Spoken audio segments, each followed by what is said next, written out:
Welcome, welcome, welcome. You would have no idea where we are behind me because it looks like I'm in the clouds, which is kind of a sad thing. We are in Hallstatt, Austria, and this is a very special place. My mother inspired me to try to study abroad. Long story short, I was gonna try to study abroad in Austria, New Zealand, and then me and Sophia started to land on Milan, but then we backed out of that program. We did it ourselves, so here we are. And there is a little bit of studying going on for school, but we are in Hallstatt, Austria, at the Obertron station. We are staying in Obertron, which is like across, not across the lake, but very, very, very close. I guess it would be across the lake. Very close to Hallstatt, and way cheaper. So Sophia was mentioning that a lot of stuff in Hallstatt closes really early, around 3 to 5 p.m. It was a long train over from Budapest, 6 hours. We got on the 7:50 a.m. one, you know. But Hallstatt has a 13-to-1 tourist to resident ratio. The residents, I think, are anywhere between 700 to 800 residents, and the tourists per day could be 10,000 to 30,000 per day. So I guess roughly 13-to-1, but that is absolutely insane.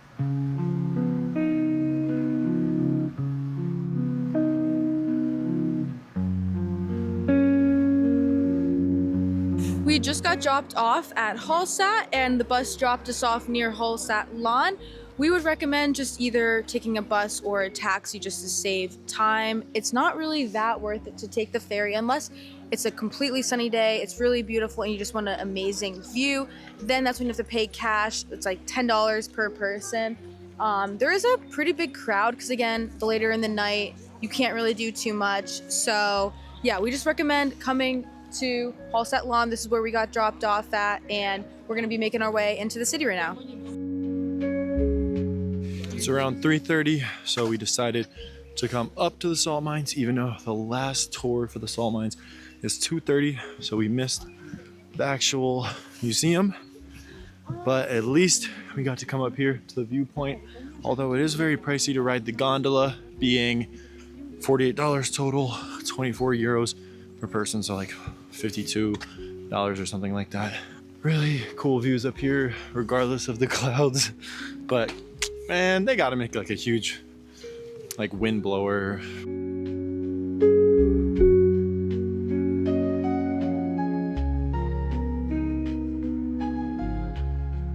As you can see, the pictures are right there in the corner.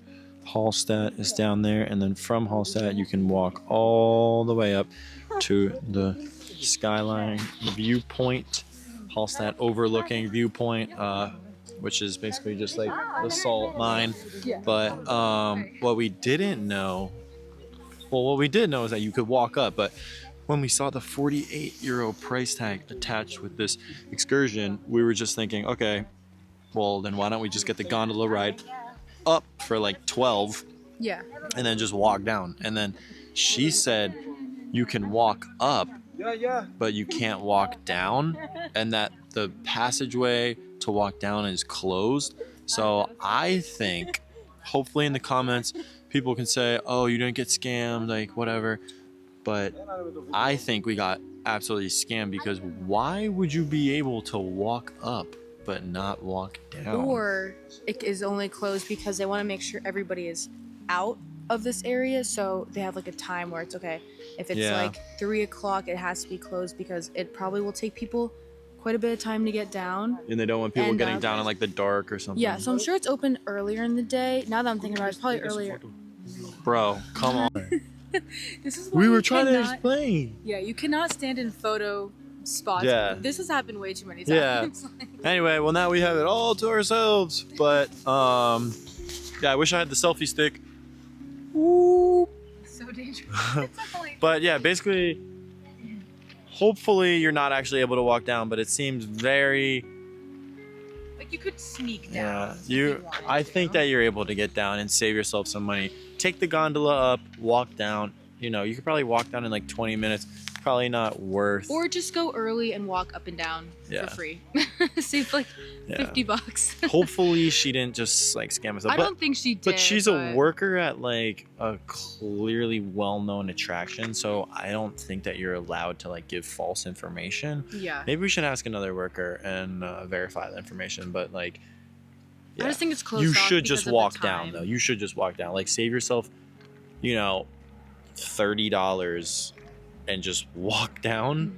But just take it up clearly, because it would probably take you like an hour and a half to walk all the way up here. But yeah, really amazing view from up here, regardless of the clouds. Oh yeah, I was gonna say the clouds. This is the place that everyone is obsessing over. Look how just small it looks from all the way up here. It's really small.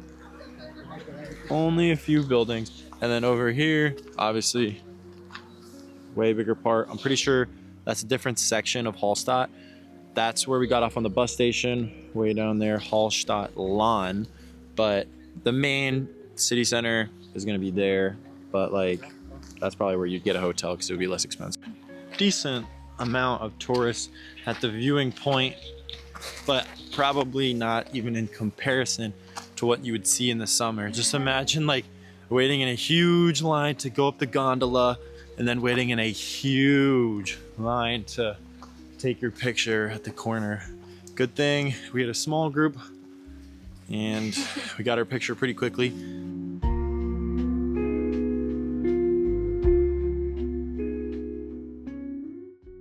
Also, if you did come in the summer, it looks like there's hiking trails up. There's some type of building over there, probably a hotel, but obviously there's a lot of perks to coming here to the summer.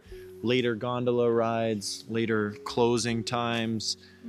Probably more. You need to come here in the summer but yeah. Reasons. I mean, the weather's overall just gonna be so much better.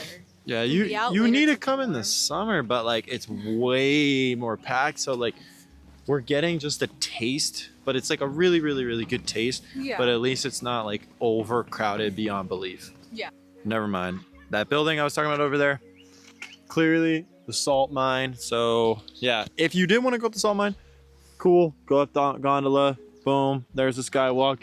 If you want to go to the salt mine for your tour, museum, whatever it is, excursion, go that way, and it's that yellow building at the end, and that's all you need to know. Okay, so it looks like here, if you were to walk down, and again, my recommendation, get the gondola up, save your legs, go to the sky view, maybe do the salt mine, whatever. Then there's the bridge, and then to walk down to Hallstatt, there's a path right here. It's claiming that it takes 30 minutes to get down walking. Probably get down in 15 minutes being just running. Sophia is checking it out right now. It does look like there is a gate, but how are they I mean, we're not gonna go down, we're following the rules, but I'm just saying, how are they possibly regulating those coming up versus down?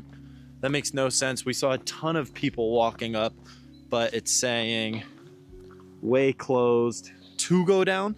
So I guess we didn't get scammed, but also it's obviously very confusing knowing like if a trail is closed, meaning no one can get up or down. But how are people able to go up but not down? That makes no sense. People will probably roast me in the comments if there's a very simple explanation. There could be two different paths going up and down, but that wouldn't make sense either. I don't know. My review of the sky view that we just saw, personally, I would give it 8.3, only because I didn't really see many of the mountains that I wanted to see. But overall, the view of all three towns were so beautiful. It was really amazing to actually see our hotel in the distance, because it is along the water, so it's pretty easy to spot, but it was still pretty cool to see the hotel from a distance and always all these towns around us. And yeah, I mean, walking up on the trail would have obviously been, first of all, a money saver, and also it looked like a really pretty trail with a waterfall sound as you're walking up and down. Honestly, I'd probably suggest, I mean, if you want to get a workout in and you're not looking to take crazy photos, probably just get a gondola ride up. It is $13 per person. and just walk down. Again, it's a very chill. It says on the sign that it's only should be like a 30-minute walk down. It's annoying, but it would be more annoying if, you know, it was earlier in the day and we've already paid for it. But, you know, it saves us a lot of time. It's only 3 minutes coming up and down, so it saves us time to do other things here to get stuff done, because again, stuff closes here at like 5 o'clock, 3:30, so we want to get stuff done. But again, if you're in the summer here, come early, walk up and walk down, get a good workout in, take some great photos. But yeah, I would rate this an 8.3. Definitely I would be rating this like a 9 view if it was the sunset and also you could see the mountains and it wasn't all cloudy. But that's my review of this, so hopefully it's not a bad review. Also, it can go, that rating can go way down. Again, like I could probably look up a video of the lines, but you can just clearly tell this place is tiny and there's barely any tourists. But like from what we heard about a few locals today, the tourism can be way overpacked here. I mean, 36,000 people in that tiny village. Yeah, you got to realize small. there's like 20, 30 buildings. Like, that's insane. Like, I'm sure the buses are like overcrowded, the ferries are overcrowded. It's beautiful, but like if you don't wake up the second the sun rises, like you're kind of screwed. But yeah, pretty cool. Tourism.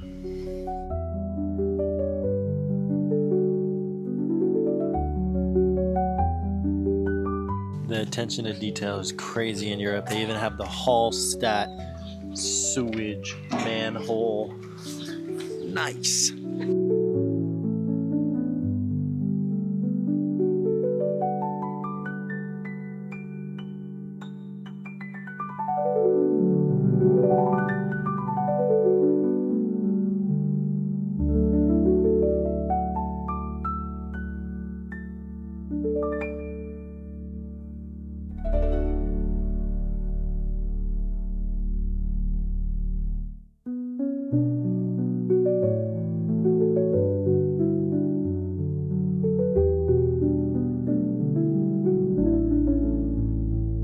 Above me is the crane of Hallstatt.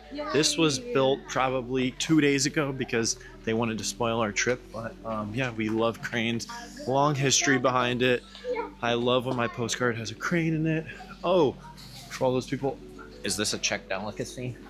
The chimney cake? No, it's not.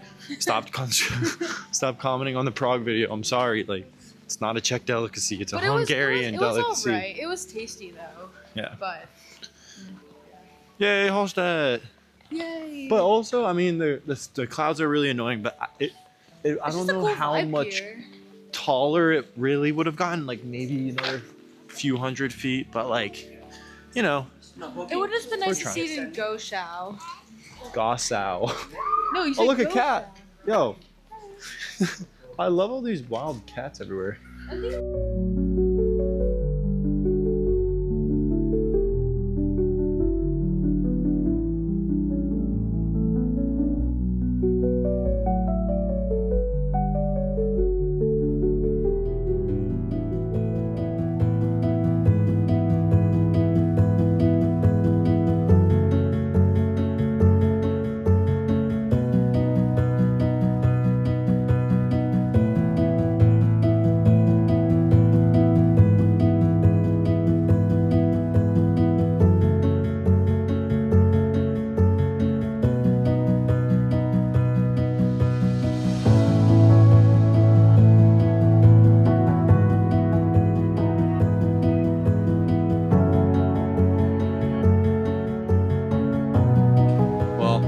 Have been rating the city centers of the cities throughout Europe, but yeah, I guess we should just rate it solid For a small town, 9.3. yeah, I thought it was gonna be a lot lower. But yeah, this is really, really amazing. This is really pretty and cool.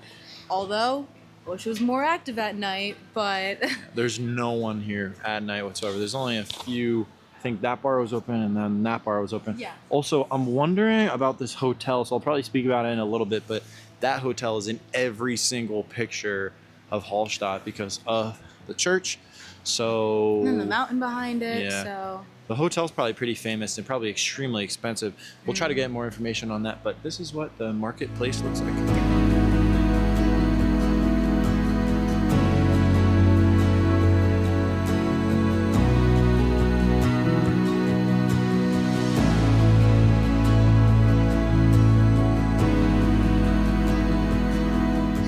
The Sea Hotel Grunerbaum is one of Hallstatt's most historic and recognizable landmarks, sitting right on the lakefront next to the famous church. This four-star hotel dates back to the 17th century and has hosted guests like Empress Sissi. Its lakeside room offers some of the best views in Hallstatt, but staying here comes at a price. During the low season, you can find rooms at around $184 per night, but in peak summer months, that price can jump up to $400 or more. The hotel's restaurant, Zun Salzbron, is just as well known as the hotel itself, serving locally sourced fish from Lake Hallstatt and high-end Austrian cuisine. It's won multiple awards for its service and quality, making it one of the best dining experiences in town. But expect to spend around $50 to $100 per person, depending on drinks and courses, but the lakeside terrace is an amazing view on its own and so worth it. The evangelical church, all the postcards, you'll see the white church. But here is the inside.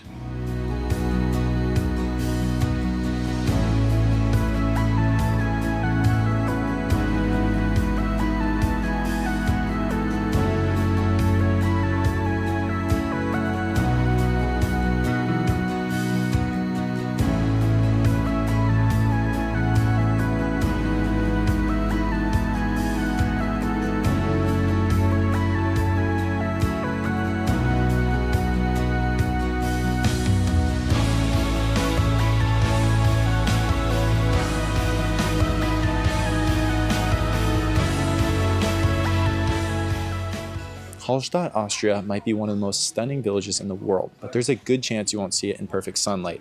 On average, Hallstatt gets about 140 to 160 days of precipitation per year, and sadly a huge crane in the background.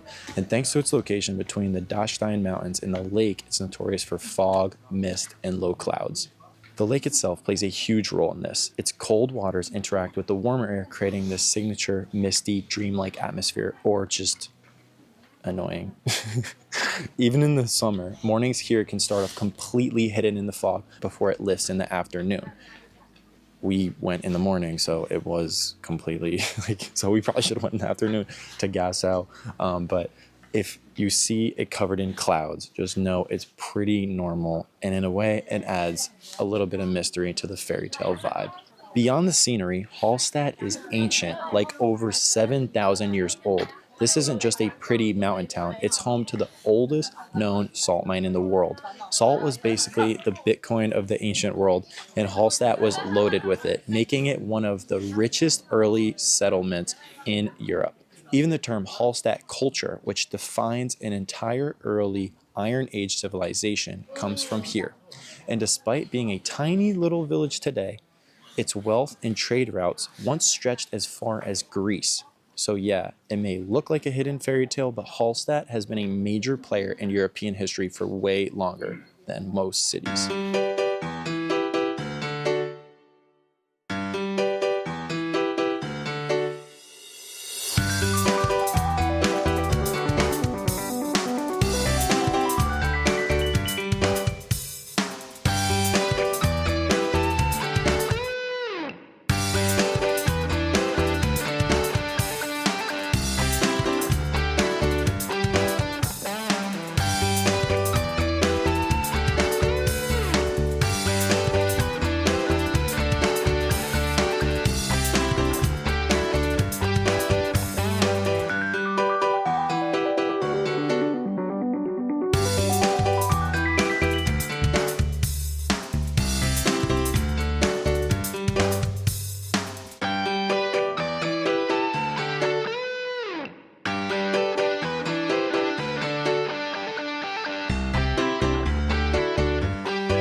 guess he likes bread.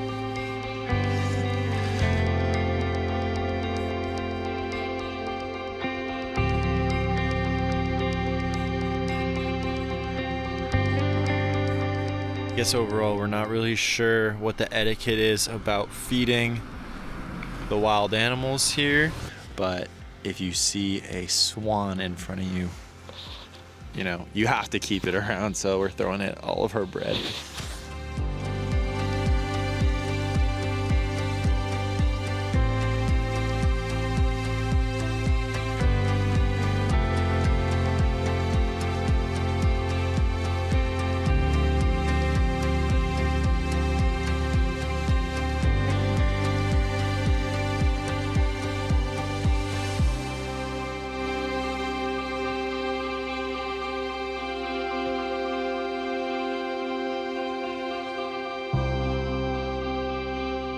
This is Hallstatt's Evangelical Church, and it is the most recognizable landmark in town. It was built in 1863 during a time where Protestants in Austria were finally allowed to worship openly. Before that, for nearly 200 years, Protestants in this heavily Catholic country had to practice their faith in secret. They weren't allowed to build old churches with towers, so when this one finally got its pointed steeple in the late 1800s, it was a huge deal. But what really makes this church special is how it fits perfectly into Hallstatt's postcard-like scenery. Unlike other Catholic churches that you see up on this hill, this one sits right on a lake, making it extremely beautiful. And just like everything else in Hallstatt, it's not just beautiful, it's a symbol of how the tiny town has been shaped by centuries of history, faith, and resilience. When I was referring to the chapel on the hill, this was the one that I was talking about. This is Hallstatt's Beinhaus, or Bone House in English, which is one of the most unique and eerie sites in Austria. The Bone House is located inside St. Michael's Chapel, and it is a pretty small ossuary that holds 1,200 skulls, many of them beautifully painted with names, dates, and floral designs. The reason? Hallstatt's cemetery was too small to keep burials permanent, so after about 10 to 15 years, the bodies were exhumed and their skulls were stacked inside. The tradition of skull painting started in the 18th century and continued in the 1980s, with the last placed inside belonging to a woman who died in 1983 by her own request. While it is a bit unsettling, it is also a fascinating window into Hallstatt's past and how the town honored its dead. This chapel dates back to the 12th century, while the Evangelical Church was built much later in 1863. So, in a way, you could think of St. Michael's as the older sibling, which Jackson and I know because kind of get ignored. Just kidding. A smaller, more mysterious counterpart to the grand Evangelical Church that dominates all of the postcards. This is what we've resorted to. Hello.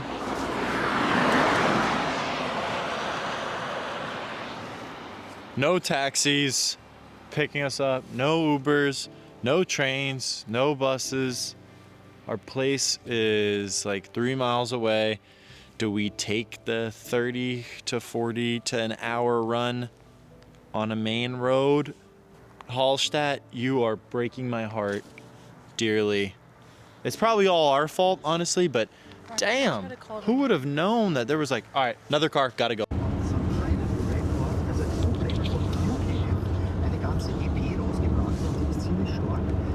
Come on! They said they wanted the real backpacking experience. Okay, Hallstatt. Okay. Come on. Right after I recorded that clip. Sophia, you know, we put her first. We put the pretty girl first. And then I'm in the back just waving and smiling. Yeah, we're 20 minutes away from the hotel, which is way better than 2 hours. We just shaved some time.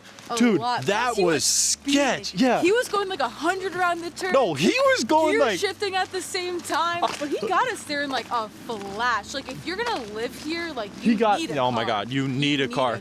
Also, obviously not the best quality of this video. There's barely any light. There was no way. We could have ran, but that would have taken probably 45 minutes. Yeah. No way that worked. Yeah.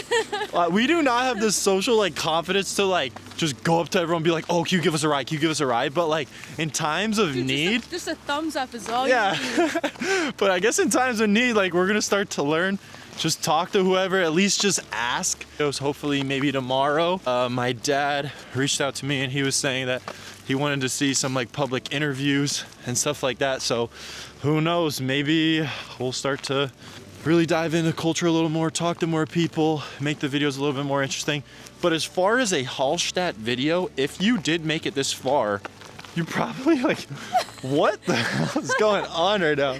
It's tough that, you know, the day went how it went and all the transportation. Should have been researching a lot more and planning better and stuff like that, but there's obviously so much on our plate every day with schoolwork, internship search, editing all these videos, filming them, researching.